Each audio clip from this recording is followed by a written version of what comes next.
Hello students, I am Ravi Kumar from KV CRPF Mokama घाट। आज हम लोग ज्योग्राफी के first chapter India size and location में India and the world यानी भारत और विश्व के बारे में जानेंगे। ओके, तो India and the world, India है जो the landmark has a central location between the east and the west Asia, यानी जो हमारा जो भारत का जो धरती है, भूभाग है, जो एशिया कॉन्टिनेंट, जो एशिया महाद्वीप के ईस्ट और वेस्ट के बीच में स्थित है। देखिएगा, ये आप लोग देख सकते हैं, इंडिया है जो ये पूरा एशिया हुआ, एशिया के ईस्ट साइड और इधर वेस्ट साइड हुआ। तो ईस्ट और वेस्ट के बीच में है, ये सेंट्रल में इंडिया है। ठीक है, और फिर जो इंडियन ओशियन जो है, जो हिंद महासागर जो हुआ, ये इंडियन ओशियन, जिसका रूट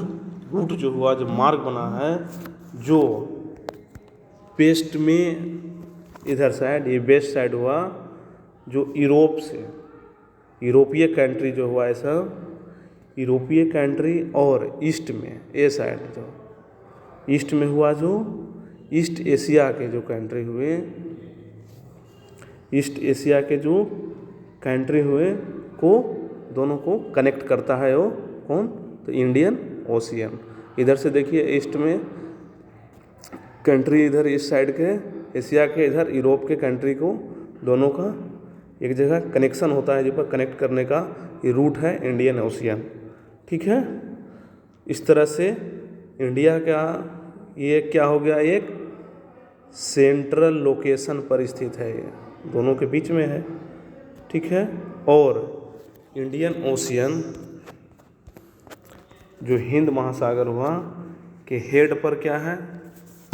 ये इंडियन ओशियन के ऊपर में ये है, ऊपर से आ जाता है, एक है डेक्कन पेनिनसुला, यानी जो डेक्कन का जो पठार है दक्षिण का, जो इसके हेड पर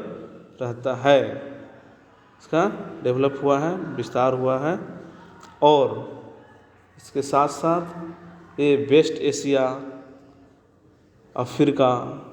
और यूरोप के जो कंट्री हैं, और फिर ईस्ट एशिया के जो ए साइड के हैं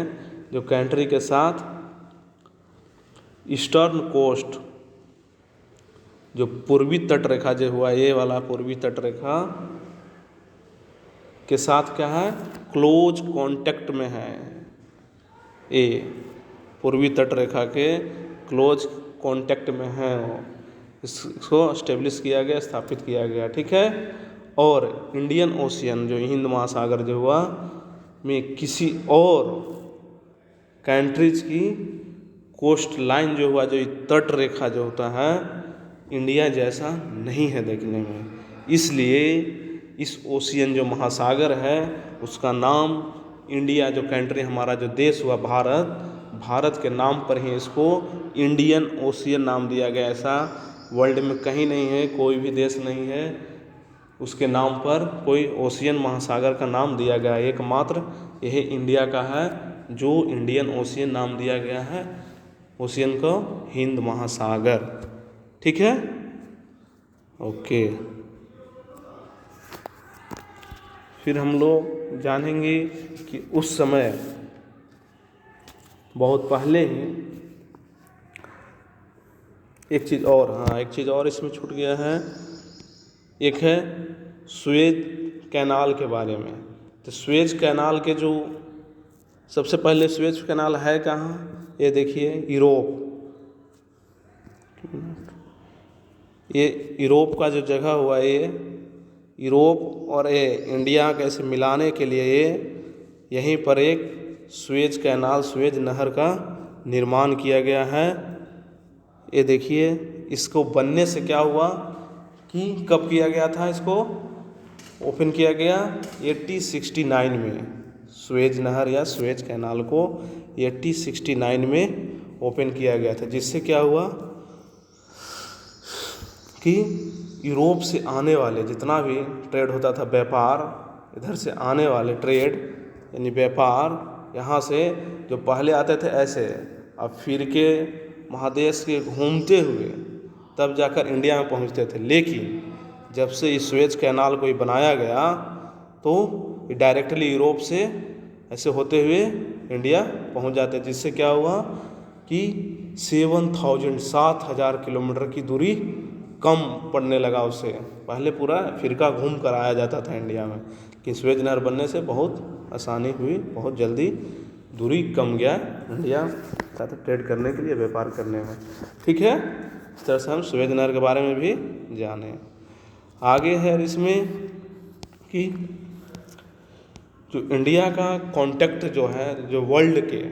डिफरेंट कंट्री, मेनी कंट्री में, बहुत सारे देशों के साथ बहुत पहले से ही रहा है, बहुत पुराना ही है ये, कि संपर्क में रहा है। जिससे क्या है, जिससे जो लैंड रूट हुआ, जो आदमी को जाने के लिए जो हुआ, भूमि के थ्रू जो मार्ग बना है उससे, और फिर जो सी रूट, जो समुद्र के थ्रू जो जाने के कारण यहाँ के जो मर्चेंट थे, जो व्यापारी लोग थे, जो सी रूट से जाते थे, जो एंशिएंट टाइम्स, जो बहुत पहले प्राचीन समय में ही व्यापार तो होता ही था, और इसके साथ साथ जो आइडिया थे यहाँ के, जो इंडियन कल्चर का जो आइडिया हुआ, या कमोडिटीज, जो यहाँ के जो वस्तुएं हैं उसका भी एक्सचेंज किया जाता था, एक दूसरे से आदान प्रदान होता रहता था। इस तरह से क्या हुआ कि जब आइडिया का जो चेंज हुआ तो जो उपनिषद है, उपनिषद जो उसके आइडिया का भी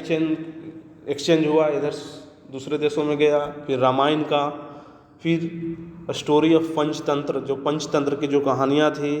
वो भी एक्सचेंज हुआ। और फिर एक था इंडियन नंबर दिए, भारतीय अंक का जो खोज हुआ था उसका, और डेसिमल सिस्टम का भी वर्ल्ड के मेनी कंट्री में या डिफरेंट पार्ट तक इसको पहुंचाया गया। ठीक है, और हमारे देश में जो इंडिया से डिफरेंट कंट्री में स्पीसीज, जो मसाले जो होते थे उसको व्यापार किया जाता था, यहाँ से मसाले के ले जाते थे, और साथ साथ कपड़ा का भी ट्रेड व्यापार होता था, जिसमें कपड़ा में था, जो पतला कपड़ा होता है वो मलमल या मुस्लिन कहा जाता है उसको, उसका भी व्यापार किया जाता था। और इसके साथ साथ भी और भी डिफरेंट टाइप्स के थिंग्स जो सामान होते थे उसके भी इंडिया से कहीं और डिफरेंट कंट्री में ले जाया जाता था। और इसके साथ साथ ऐसा नहीं कि सिर्फ खाली यहाँ से सामान ही जाता था, इसके बदले में डिफरेंट कंट्री से और भी सामान यहाँ इंडिया में भी आते थे। जैसे एग्जाम्पल के तौर पर देखिएगा कि ग्रीक जो यूनान हुआ, जो यूनान से स्पेल कल्चर यानी जो मूर्ति हुआ वो आता था, और जो वेस्ट एशिया है से डोम्स एंड मिनरल, जो गुंबद जो होता है, जो मीनार पर जो लगाया जाता है उसका यूज करता था मंदिर और मस्जिद के निर्माण में। इसका बहुत ही महत्वपूर्ण योगदान रहता था। जो ये सब क्या है, पश्चिमी एशिया से लाया जाता था, और फिर यूनान से भी सामान को आता था, जिसका यूज किया जाता था मंदिर और मस्जिद के बनाने में। सब देखने से अभी पता चलता है इससे कि व्यापार होता था उस समय, इधर से भी सामान जाते थे फिर उधर से भी आता था। ठीक है, इस तरह से हम जाने इंडिया एंड वर्ल्ड के बारे में, और विशेष रूप से इसमें हम लोग जाने